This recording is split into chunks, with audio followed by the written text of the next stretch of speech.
आप सबसे पहले ये जो थ्योरी इसमें लगा है, इस थ्योरी को आप अच्छे से पढ़ो, उसके बाद क्वेश्चन को सॉल्व करना। इससे आपका बहुत अच्छे तरीके से रिवीजन हो जाएगा और क्वेश्चन समझ में भी आ जाएगा। Hello guys, welcome to all of you to the channel Adventure. तो अब जेईई मेंस के लिए सिर्फ 1 मंथ बचे हुए हैं और होप आप लोगों की तैयारी बहुत अच्छे तरीके से चल रही होगी। आप लोग आज बहुत अच्छे तरीके से रिवीजन कर रहे होंगे। तो इसके लिए सबसे पहले आपको फोकस करना है, रिवीजन करना है और previous years question paper solve करते जाना है।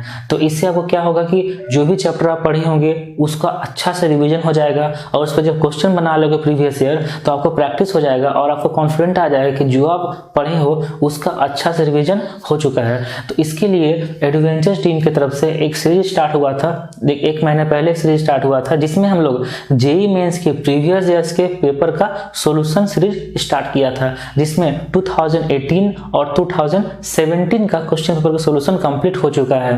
तो आज हम लोग इस वीडियो से स्टार्ट करेंगे 2016 का जेईई मेंस का क्वेश्चन पेपर का सॉल्यूशन। तो मैथ्स का स्टार्ट करते हैं। फर्स्ट क्वेश्चन जेईई मेंस 2016 का। ओके, तो फर्स्ट क्वेश्चन है, 2 sides of a rhombus are along the lines x minus y plus 1 equal to 0 and 7x minus y minus 5 equal to 0. If its diagonals intersect at minus 1, minus 2, then which one of the following is a vertex of this rhombus? तो एक rhombus है जिसमें 2 sides दिया हुआ है, ये दोनों sides parallel नहीं है, मतलब रोम्बस में ये दोनों कंजुगेटिव साइड्स है। तो एक रोम्बस हम लोग बना लेते हैं। तो ये अगर रोम्बस है, ये दोनों में जो डायगोनल है वो इंटरसेक्ट कर रहा है ऊपर, जिसका कोऑर्डिनेट दिया हुआ है -1, -2। इसका नेमिंग कर देते हैं, ये ABCD रोम्बस है। इसमें 2 साइड्स का इक्वेशन दिया हुआ है, ये दोनों साइड्स परपेंडिकुलर, ये पैरेलल नहीं है, मतलब ये दोनों साइड कंजुगेटिव साइड्स होगा। तो ओके, तो ये साइड का equation x minus y plus 1 equal to 0 and इस साइड का इक्वेशन मान लेते हैं 7x minus y minus 5 equal to 0। ठीक है, तो अब बताना है कि ABCD में से जो भी हो सकता है, कोई एक वर्टेक्स ये सब में से है, ये चारों में से कोई एक है जो इस रोम्बस का कोई एक वर्टेक्स है, वो फाइंड करना है कि कौन सा ऑप्शन होगा। तो सबसे पहले यहाँ से ये दिख रहा है कि ये दोनों लाइन को अगर सॉल्व करेंगे, ये दोनों लाइन को सॉल्व करेंगे तो पॉइंट A मिल जाएगा। तो ये दोनों लाइन को सॉल्व करेंगे तो पॉइंट A मिल जाएगा। तो पॉइंट A का कोऑर्डिनेट फाइंड करते हैं, पहले पॉइंट A का कोऑर्डिनेट फाइंड करते हैं। तो पॉइंट A का कोऑर्डिनेट फाइंड करने के लिए दोनों इक्वेशन को सॉल्व करना है। तो इस इक्वेशन से इस इक्वेशन को सब्ट्रैक्ट कर देते हैं। तो 7x minus x ये हो जाएगा 6x, उसको -y plus y कैंसिल, -5 minus 1 minus 6 इक्वल टू 0। तो x इक्वल टू आ जाएगा 1, x इक्वल टू 1 यहाँ पे रख देंगे तो y इक्वल टू आ जाएगा 2, y इक्वल टू आ जाएगा 2। तो पॉइंट A का कोऑर्डिनेट मिल गया 1, 2, जो ये सब में से कोई नहीं है। उसके बाद O दिया है -1, -2। तो रोम्बस में जो डायगोनल होता है वो बाइसेक्ट करता है एक दूसरे डायगोनल को, इसका मतलब O हो जाएगा AC का मिड पॉइंट, O हो जाएगा AC का मिड पॉइंट। तो अगर हम लोग यहाँ पे C का कोऑर्डिनेट को x, y मानते हैं तो मिड पॉइंट थ्योरम से, मिड पॉइंट से हम लोग C का कोऑर्डिनेट फाइंड कर सकते हैं। तो यहाँ पे हो जाएगा A का कोऑर्डिनेट है 1, 2, मिड पॉइंट है -1, -2। तो x + 1/2 इक्वल टू -1, यहाँ से x इक्वल टू आ जाएगा -3 एंड y + 2/2 इक्वल टू -2 है ना, -2 मिड पॉइंट। तो y आ जाएगा -4, -6।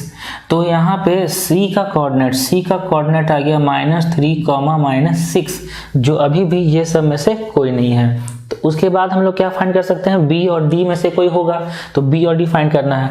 तो हम लोग को क्या करना है कि हम लोग जानते हैं ये कि जो रोम्बस का डायगोनल होता है वो 90 डिग्री पर बाइसेक्ट करता है। रोम्बस का डायगोनल 90 डिग्री पर बाइसेक्ट करता है। अगर किसी भी तरह हम लोग BD का इक्वेशन लिख देंगे तो हम लोग B भी फाइंड कर सकते हैं और D भी फाइंड कर सकते हैं।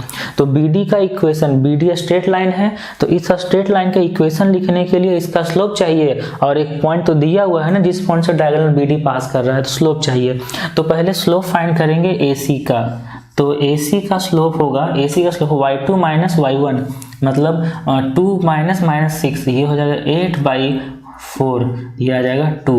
तो AC का स्लोप आ गया 2। तो यहाँ से हम लोग स्लोप ऑफ BD फाइंड कर सकते हैं। कितना हो जाएगा? -1/2, क्योंकि AC और BD परपेंडिकुलर है। अगर दो लाइन परपेंडिकुलर होता है तो उसका स्लोप का प्रोडक्ट होता है -1। तो AC का स्लोप आ गया 2, तो BD का स्लोप आ जाएगा -1/2। अब BD का इक्वेशन फाइंड कर सकते हैं। तो BD का इक्वेशन आ जाएगा y + 2 = -1/2 x + 1। ओके, यहाँ सॉल्व कर सकते हैं इसको। x इधर आ जाएगा, x + 2y + 4 और +1, तो +5 = 0। ये आ जाएगा BD का इक्वेशन। अब इस इक्वेशन BD का इक्वेशन और ये x - y + 1 = 0 को सॉल्व करेंगे। इसको मान लेते हैं इक्वेशन फर्स्ट। ये इसको और x - y + 1 को सॉल्व करेंगे तो कौन सा पॉइंट मिल जाएगा? B पॉइंट मिल जाएगा। तो B पॉइंट फाइंड करना, मतलब इसको और उस इक्वेशन को, ये जो इक्वेशन लिखा हुआ है ये वाला इक्वेशन, इसको सॉल्व करते हैं। तो इसको दोनों सॉल्व करने के लिए दोनों को सब्ट्रैक्ट कर देते हैं। तो इस इक्वेशन से उस इक्वेशन को सब्ट्रैक्ट कर देंगे, x कैंसिल हो जाएगा और 2y -y 3y। Okay, 3y 5 - 1 तो +4 = 0। तो y = आ जाएगा -4/3। b का कोऑर्डिनेट का y आ जाएगा -4/3। तो यहाँ पे किसी में भी -4/3 है क्या? नहीं है ना। इसका मतलब b कोऑर्डिनेट तो नहीं होगा। ओके, अब हम लोग फाइंड करते हैं d कोऑर्डिनेट। तो d का कोऑर्डिनेट फाइंड करने के लिए इस इक्वेशन को और इस इक्वेशन को सॉल्व करना है। इक्वेशन 1 को ऐसे ही रहने देते हैं और इक्वेशन 2 को इंटू करते हैं 2 से।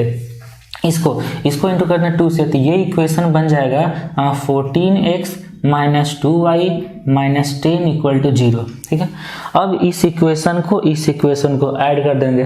तो जब ये दोनों को ऐड करेंगे तो -2y + 2y कैंसिल हो जाएगा।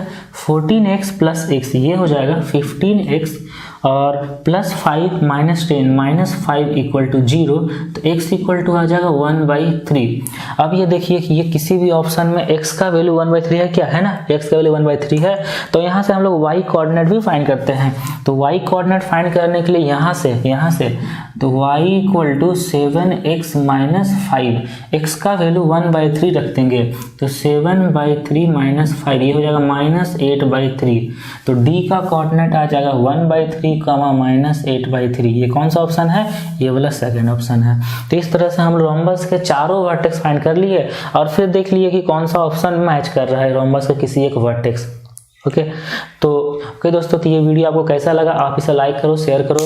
आप अभी तक सब्सक्राइब नहीं किए हो तो आप प्लीज़ इसे सब्सक्राइब कीजिए। ये जो क्वेश्चन है ये कोऑर्डिनेट ज्योमेट्री चैप्टर से है और हमारे चैनल पे कोऑर्डिनेट ज्योमेट्री का कंप्लीट वीडियो लेक्चर दिया हुआ है, जो नीचे डिस्क्रिप्शन भी दिया हुआ है। आप इसे जरूर देखो।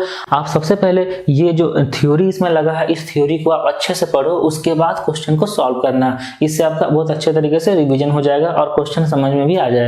तो हम नेक्स्ट वीडियो में लाएंगे next question number 2। Wish you all the best.